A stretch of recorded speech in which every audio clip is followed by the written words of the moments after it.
First Republic lost $72 billion in deposits among bank turmoil.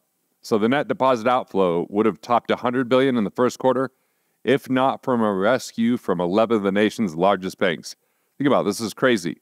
First Republic said, when this article came out recently, that it lost a net total of $72 billion in deposits during the first quarter, an outflow that would have topped $100 billion. I'm saying that twice because it's written here twice. Consumers pulled their money from San Francisco institution following the March 10th failure of Silicon Valley Bank, an event that triggered panic across the banking system and caused depositors to seek the perceived safety of bigger financial institutions. Now, I kind of feel the same way.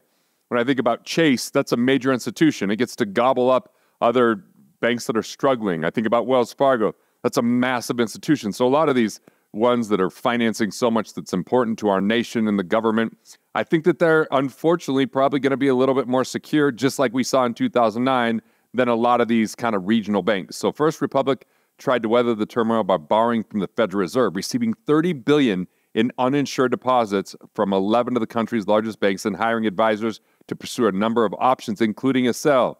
So despite these moves, First Republic's total deposit balance still fell by a net of 41% during the first quarter, $104.4 billion. So think about this.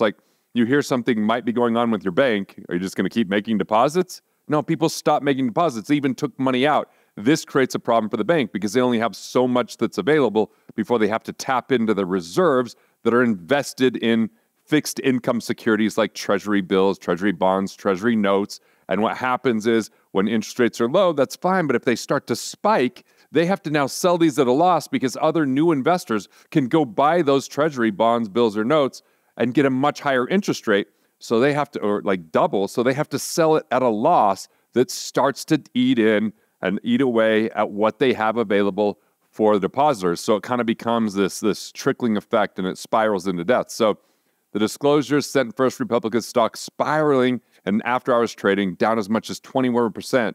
Its stock had dropped more than 85% since January because stock market is a secondary market that's perception.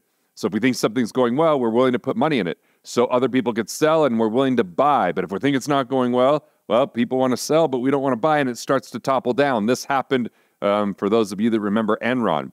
It was all hype. They're like, oh, great, there's this company, and look at the reports, but all those were fabricated. And a lot of the rolling blackouts we saw in California came from this energy broker of Enron. And as soon as people found out what was really going on, the stock just was decimated because it's supply and demand. If we believe what we hear, we go, that's exciting, and we hear that hype cycle in the media, people want to buy. But if you start to hear that it's not what you think it is or there's a problem, it starts to plummet pretty fast.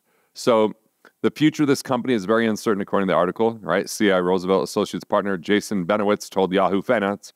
First Republic, he added, lost so much in deposits, they have to replace that funding somehow, so they're doing it with borrowing, right? They talked about all the borrowing that just happened.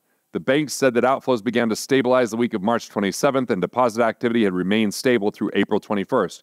Its balance as of Friday was $102.7 billion, a drop of 1.7% since the end of the quarter that the bank attributed to seasonal client tax payments. First Republic also said that it's taking steps to increase its amount of deposits insured by the Federal Deposit Insurance Corporation, trim its borrowings, and decrease loan balances to correspond with reduced reliance on uninsured depositors. It's also planned to reduce the workforce by 20 to 25% in the second quarter. So one thing you have to know is the FDIC, Federal Deposit Insurance Corporation, all these banks have to put money into it. It grew to over 120 million, I think it was 100 or 123 billion dollars, but 3 banks went under and took $36 billion of it. And so anyone that has more than $250,000 deposited doesn't have FDIC insurance. And so like, wait, if this bank doesn't make it, I'm going to be in trouble. And they can go put their money amongst other banks to be insured at more than $250,000 because they've got it at different places. So that's what starts to trigger this withdrawal or people stop making deposits. So despite the uncertainty of the past 2 months, and while the average account sizes have decreased, we have retained over 97% of client relationships that banked with us at the start of the first quarter. First Republic CEO Michael Roffler said on a conference call following the release of results, the company didn't take questions from analysts. See, many other regional banks also reported deposit outflows during the first quarter, although First Republic's drop was more severe. A Swiss banking giant, Credit Suisse, also said Monday that its customers withdrew roughly $75 billion in deposits during the quarter. First Republic, like many regional banks, is trying to adapt to a period of higher interest rates as deposit costs rise across the industry while loan margins shrink. See, if I could borrow for 1% and sell that money or rent that money to someone else for 2%, that's 100% markup. But if I have to pay the Fed 4.5% and I can only get 7%, that's not 100% markup anymore. It starts to shrink their margins. So if I buy a hammer for $1, sell it for $3, hundreds of percent markup, right? But if I buy it for $4, sell it for $6, it's only like a 33% markup. So that's something a lot of people don't think about. So its net interest income, which measures the difference between what it makes on its loans and pays for its deposits, dropped 21% from the fourth quarter and 19% from the first quarter of 2022. On Friday, Moody's cut First Republic's preferred stock rating as part of a large downgrading of 10 other regional banks, citing a deterioration in operating environment and funding conditions for U.S. banks. The banks are in trouble, let's face it. Interest rates rising by the Federal Reserve after these banks were flooded with cash through quantitative easing. They sat on that cash, didn't lend it out, so they bought treasuries, and they thought, oh, this will stabilize this, but it actually hurt them because of the rising interest rates. Rising interest rates decreases the principal value of bonds or fixed income instruments. So that's kind of what we're looking at. You have to sell it for less to compete with the new interest rates for new investors. So as of March 9th, the day before regulators seized SVB, its deposits were $173.5 billion, down just slightly from the year end. On March 10th, it began experiencing unprecedented deposit outflows because of this news, right? Because people aren't insured above $250,000. And even if they are insured, if we go back to 2009, there was trillions of dollars that had to bail out the banking industry, and the FDIC didn't have even close to that. They had 1/10 of a trillion, essentially. So it began borrowing money from the Federal Reserve, JP Morgan Chase, and Federal Home Loan Bank. Borrowing peaked on March 15th at $138.1 billion, at which point it had $34 billion in cash. That was the day before it received a $30 billion deposit infusion from 11 other banks. That support from rivals, it said, allowed it to reduce its short-term borrowings. By April 21st, it said total borrowings had decreased to $104 billion.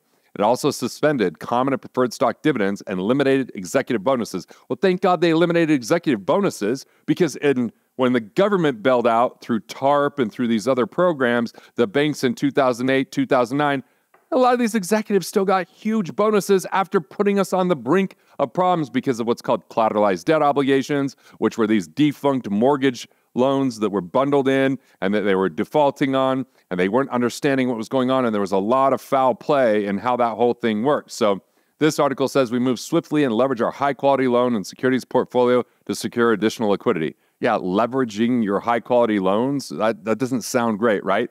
First Republic Chief Financial Officer Neil Holland in a release, we're working to restructure our balance sheet and reduce our expenses and short-term borrowings.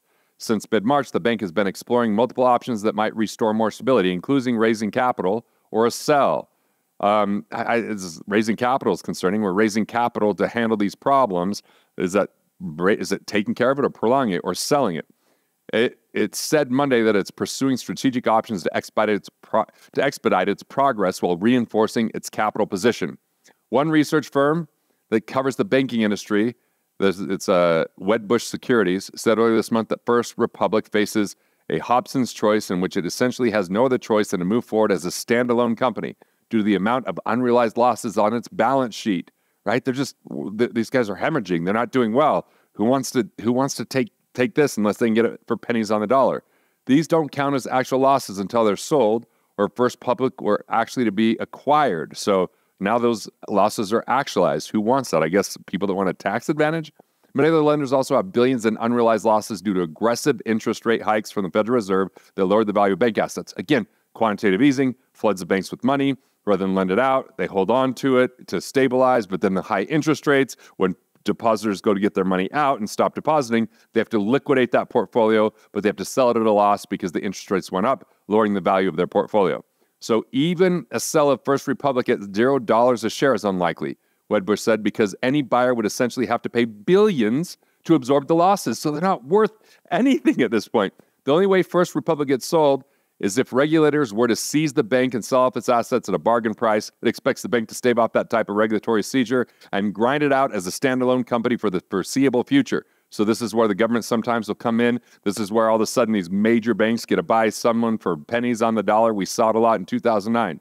Carlyle Group co-founder David Rubenstein told Yahoo Finance earlier this month that the federal government will need to provide some help for First Republic to find a buyer due to the whole of the lender's balance sheet. That's what we just heard, right? I think First Republic Bank is clearly on a watch list, and probably somebody at some point will buy it.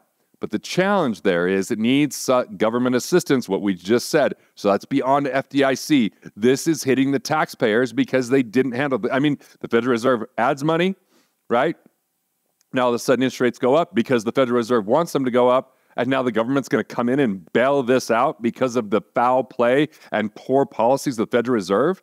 A lot of money is riding on this fate. Everyday investors have bet $245 million on First Republic and their stock since the fall of Silicon Valley Bank, according to Vanda Research, the third highest inflow to a specific bank behind Bank of America and Charles Schwab. It also has one of the highest levels of interest among so-called short sellers betting on the stock to decline. So you got people selling short, thinking it's going to decline. It's making a bet that it goes down. Then they make the money. And this is according to the analytics firm S3 Partners, accounting for $480 million in such bets over the last 30 days.